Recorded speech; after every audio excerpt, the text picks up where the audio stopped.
4 workers were insulating the roof and applying the top layer of sheet metal roof decking on a tall, pre-engineered building. The roof was fairly flat, there was no controlled decking zone, and the workers were not wearing any personal fall protection. The workers were using drills to screw the metal sheets into the purlins.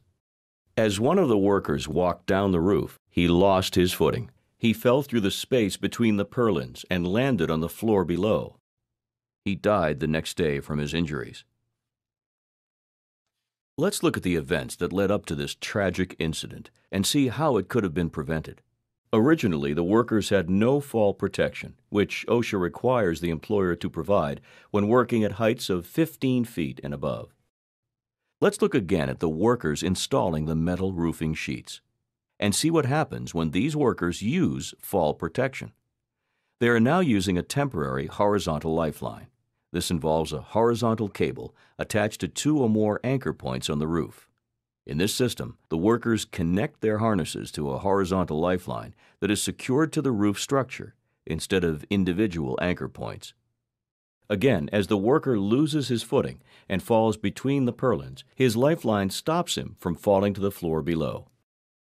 While he is hanging from his fall arrest system, a coworker brings over a lift and rescues the worker. This example shows the importance of employers following OSHA's fall protection standards to ensure that workers are provided with a safe workplace. These types of construction deaths are preventable. The fall protection measures shown here save workers' lives. Use fall protection on the job. It could be the difference between life and death. If you would like more information, contact OSHA at www.osha.gov. 2 workers were re-roofing a 2-story townhome. They were not wearing any personal fall protection, but guardrails were installed on the roof. The roof of the building was pitched, and there was 1 skylight in the area that the workers were re-roofing. One worker was using a nail gun to install new shingles over the single layer of old shingles. He was installing shingles in the center of the roof near an unguarded skylight. A coworker was setting shingles. As the worker nailed shingles near the unguarded skylight, he stepped backwards onto it. The skylight was not strong enough to hold his weight, and it broke. He fell through the skylight. He fell 15 feet and landed on the floor below. He was badly injured and died 2 days later at the hospital.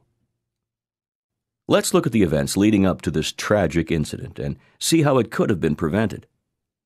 The roof already had guardrails, so the employer thought his workers were protected from fall hazards. But he was wrong. Originally, when the worker was installing shingles near the skylight was only covered by a translucent plastic dome.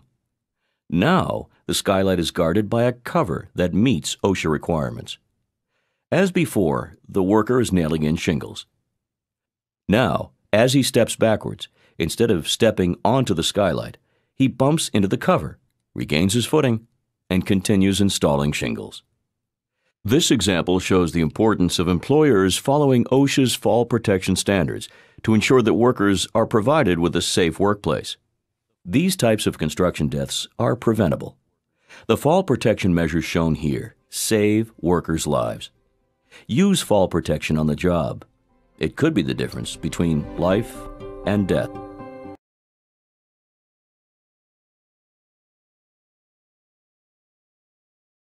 A worker was installing vinyl siding on a 2-story townhome. He was standing on a ladder that was placed on top of a scaffold. A coworker was on the scaffold cutting pieces of siding. The scaffold had no guardrails. The workers were not wearing any fall protection. While standing on the top step of the ladder, the worker putting up siding overreached to one side, and the ladder overturned. He fell nearly 20 feet and landed on the driveway below.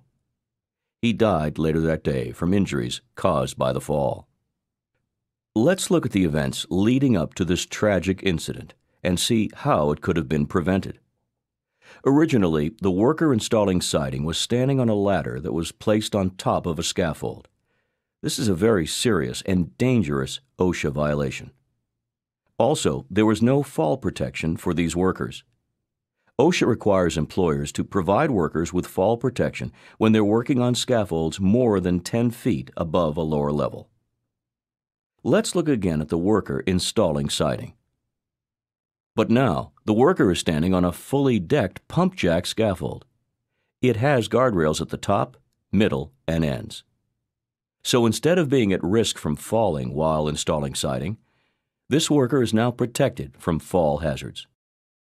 This example shows the importance of employers following OSHA's fall protection standards to ensure that workers are provided with a safe workplace. These types of construction deaths are preventable. The fall protection measures shown here save workers' lives. Use fall protection on the job. It could be the difference between life and death.